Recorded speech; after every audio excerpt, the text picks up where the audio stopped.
एक हरा भरा जंगल था। उसमें एक हाथी रहता था। उसका नाम था गजराज। गजराज हट्टा कट्टा जवान था, लेकिन एक नंबर का आलसी।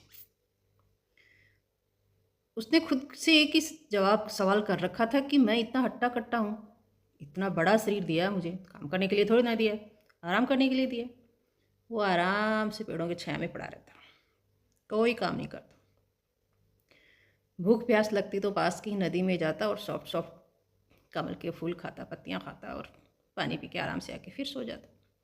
मेहनत से उसका कोई रिश्ता नाता नहीं था, कभी नहीं करता था, आराम से सोता था मज़े से। अच्छे से दिन कट रहे थे। बाकी सारे जानवर जो थे वो मेहनत करते थे, गजराज ना, बिल्कुल नहीं, आराम से पड़ा रहता था। बाकी जानवर गड्ढा खोदते, पानी लाते, अपने लिए खाना ढूंढते। गजराज जी तो महाराज आराम से रेस्ट करते थे।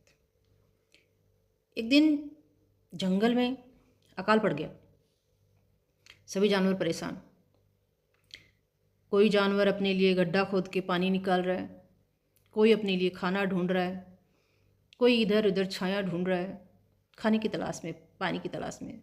सारे जानवर परेशान। गजराज नहीं। गजराज आराम से लेटा है। उसे लग रहा है कि उसके लिए खाना नहीं आ जाएगा, क्यों परेशान होना है। कुछ दिनों तक तो वैसे ही पड़ा रहा, लेकिन धीरे धीरे शरीर कमज़ोर होने लग गया।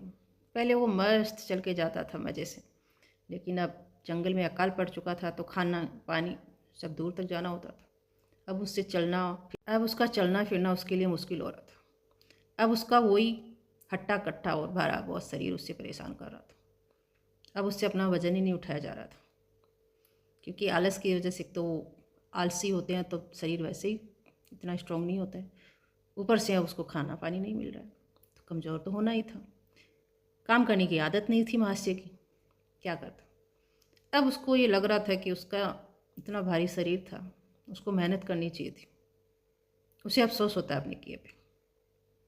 तभी वहाँ से पास से एक चींटी निकलती है। वो उसको देख के बोलती है कि इतना भारी भरकम शरीर रखने का क्या फ़ायदा गजराज, जब तुम मेहनत ही नहीं करते हो। मुझे देखो, मैं एक छोटी सी चींटी हूँ, लेकिन कभी भी बैठती नहीं हूँ, हमेशा काम करती हूँ। हम लोग लगातार मेहनत करते हैं, एक छोटा सा तिनका ही सही, एक छोटा सा दाना ही सही, हमसे जितना होता है उतना ही करते हैं, लेकिन करते हैं, बैठते नहीं है तुम्हारी तरह। अब गजराज को अफसोस होता है कि हाँ, मुझे काम करना चाहिए था।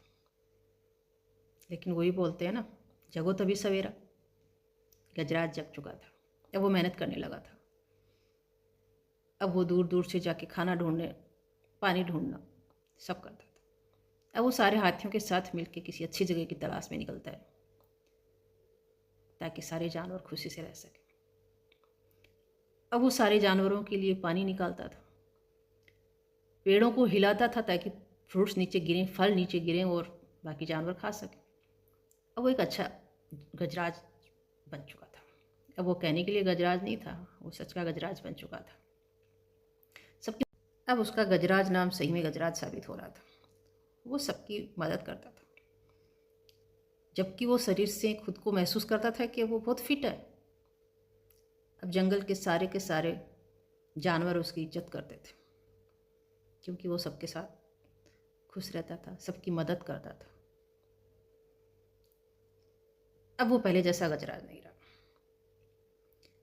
यही हमारी ज़िंदगी के साथ होता है, पड़े रहते हैं, कुछ नहीं करना है, क्या करना है, जो होगा देखा जाएगा। नहीं, मेहनत के बिना तो कुछ भी नहीं होता। हम खाना खाते हैं, उसके लिए भी हमारी बॉडी को मेहनत करनी पड़ती है, तब जाके वो खाना डाइजेस्ट होता है, ऐसे तो नहीं हो जाता। खाना खाने के लिए हमें हाथ चलाने पड़ते हैं, तभी तो खाना खा पाते हैं। अपने आप तो कुछ नहीं होता, बैठे बैठे सोचने से हो जाएगा, अपने आप हो जाएगा, मैं क्यों करूं। नहीं, हमें लगातार मेहनत करनी है। मेहनत करने से यही नहीं कि सिर्फ हमारा ही फ़ायदा होता है। जब हम मेहनत करते हैं तो हम दूसरों को भी अच्छे लगते हैं। दूसरे लोग भी निठल्ले लोगों को पसंद नहीं करते हैं, वो उन्हें ही पसंद करते हैं जो मेहनत करते हैं। मेहनत का इंसान सभी को पसंद है, और जो कुछ होता है वो मेहनत से ही होता है। इसलिए मेहनत करना कभी नहीं छोड़ें। अगर आपको स्टोरी अच्छी लगी हो तो लाइक शेयर सब्सक्राइब जरूर करें, बच्चों को कहानी ज़रूर सुनाएं।